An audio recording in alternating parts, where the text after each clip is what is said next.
জুলাই গণঅভ্যুত্থানে গঠিত অন্তর্বর্তী সরকার জাতির পিতার পরিবারের সদস্যদের নিরাপত্তা রহিতকরণ অধ্যাদেশ ২০২৪ জারি করে। বুধবার সংসদে সেই অধ্যাদেশ বিল আকারে উত্থাপন করেন স্বরাষ্ট্রমন্ত্রী সালাউদ্দিন আহমদ, যা সর্বসম্মতিক্রমে সংসদে পাশ হয়েছে।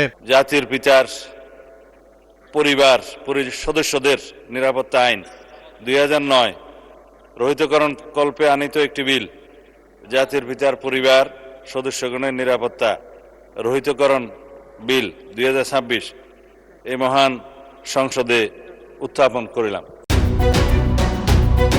দেড় যুগ ধরে ভালোবাসার নিড়ে এসিআই পিওর সল্ট।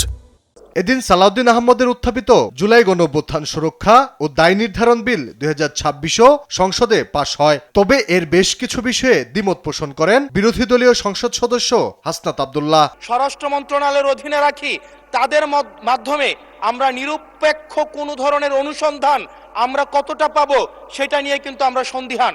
সেই জায়গা থেকে এই বিলটিকে যদি আমরা বাস্তবায়ন করতে চাই, এটাকে যদি আমরা ফাংশনাল করতে চাই, শুধুমাত্র অর্নামেন্টাল না, যদি আমরা ফাংশনাল করতে চাই, তাহলে জাতীয় মানবাধিকার কমিশনকে অবশ্যই সেটাকে অটোনমাস করতে হবে।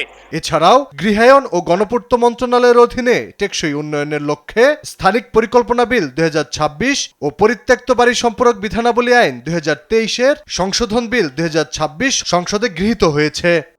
উত্থাপন করিলাম। আলী আক্কাস, আকাশ, দেশ টিভি, ঢাকা।